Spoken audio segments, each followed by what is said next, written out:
Hey guys, how's it going? Michael Troy here. I'm so excited about today's video.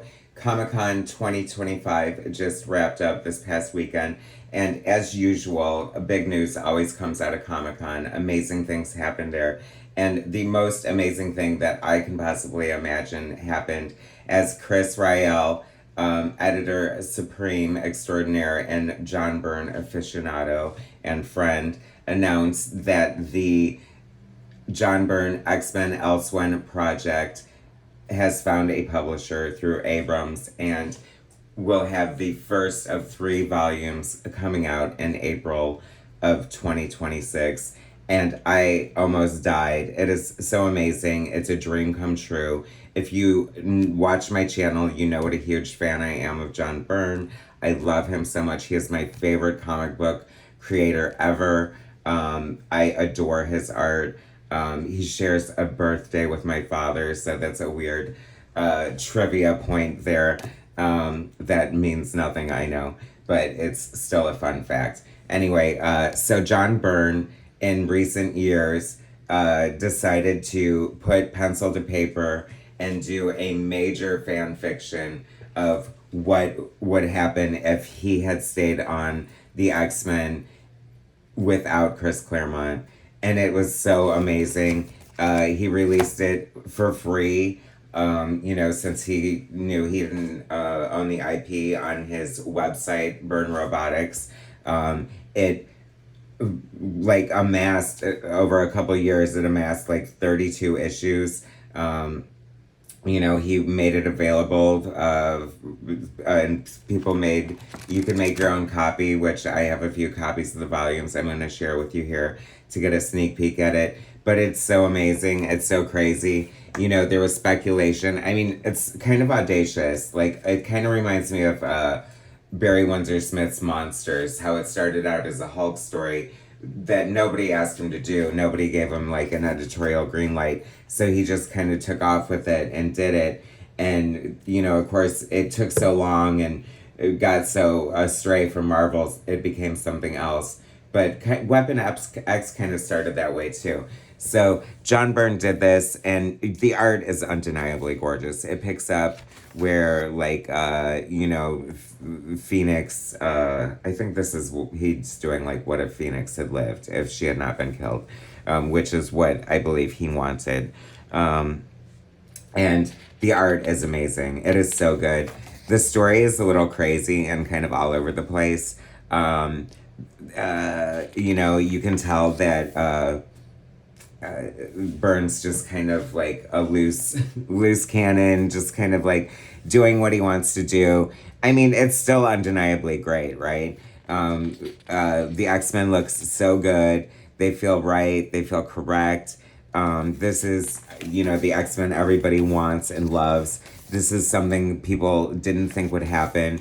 I mean, nobody ever, Byrne has kind of an estranged relationship with Marvel. I think that this is definitely a sign that the fences are being mended here. He deserves so much credit for his contribution to comic books. Fantastic Four, Superman, Wonder Woman, Alpha Flight. By the way, so how is this happening? Okay, so basically it's so weird because, like, having the black and white version here, we're basically getting the artist edition first.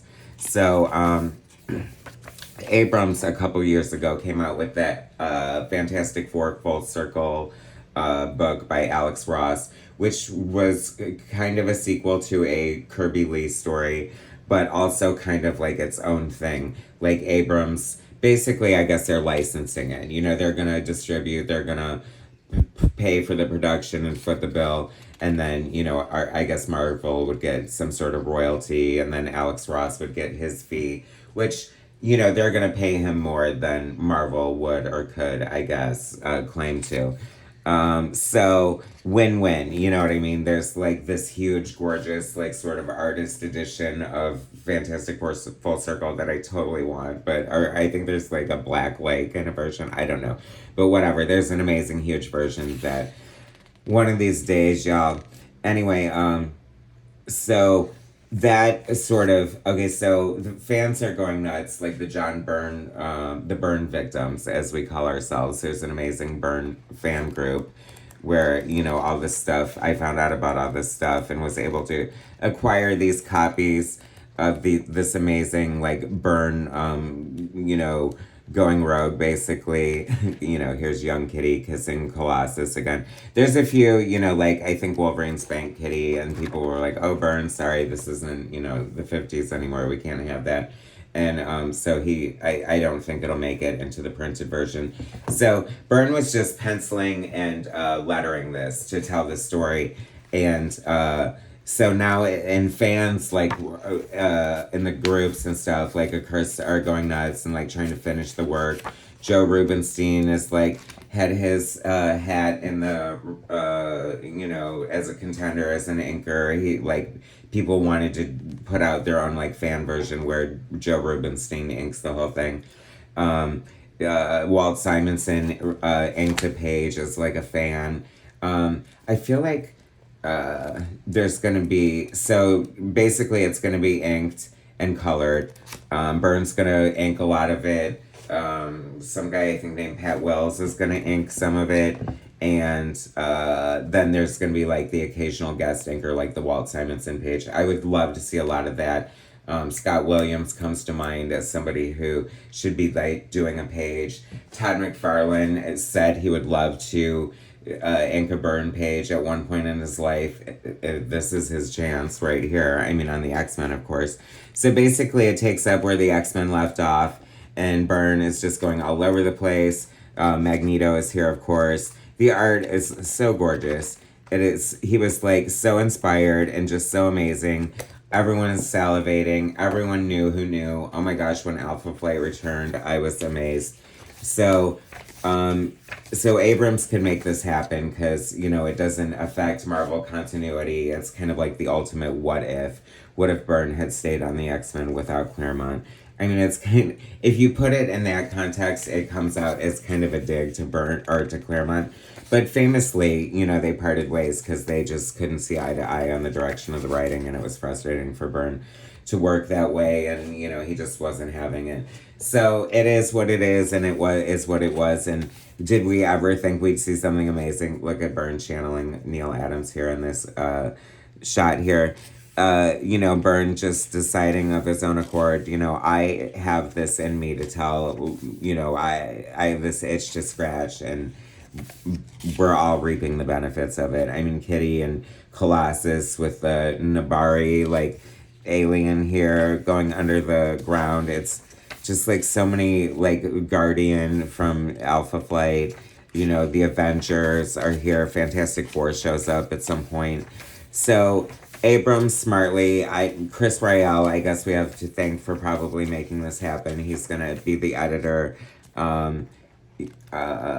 Can't wait to hear what he has to say about all of this. So, like I said, it's like 32 issues, which is freaking amazing. Could you imagine just, like, fan fictioning 32 freaking issues? And so Abrams is gonna collect them. They're gonna finish them, color them. Laverne Gudzinski is one of the colorists. You know, Byrne has lettered a lot of it. He's gonna be joined by Pat Brousseau to, like, do some finishing. Byrne's gonna include, like, and then one day he was like, I just don't feel like drawing anymore, and he didn't quite finish the story, left us all hanging. We were all, like, in a lurch and, like, dying, thinking Byrne had just, like, retired just like that, and the rug was pulled out from under us, and we were left in limbo. And then suddenly this amazing announcement that this is all coming out. It's going to be finished. It's going to be collected in 3 hardbound volumes. The first one comes out in April of 2026. There's going to be special signed editions. It's going to be amazing, beautiful, gorgeous. The prodigal son has returned in the best way possible for everyone involved, because Byrne doesn't have, like, the leash of editorial, which was kind of the bane of his existence at Marvel. And the art just sings. It's so beautiful to see. It's like, it makes me want to cry to see, you know, Byrne. These are some commissions that he did that whoever put this together. Thank you. I forgot. I don't want to mention you in case you don't want to be mentioned, but help me get these copies that are so amazing that I cherish. But like, I wanted to cry, like, to see him draw Storm and to see, like, look at the Storm being carried by Angel, and they both look amazing and beautiful and perfect. Who doesn't love Byrne's rendition of the X-Men? They're so, like, the best. And I could not be happier. I will definitely be reviewing them as they come out, and keep you, abreast of any news updates about Byrne. Of course, I do more in-depth looks through 5 volumes on my channel if you want to look through the Byrne playlist. And I do have a request out to Chris Rael for an interview, so hopefully that happens. Thanks so much for watching, guys. I hope you are as excited as I am about this amazing Byrne news. Subscribe to my channel if you haven't already. Hit that like button, and I will bring you more soon.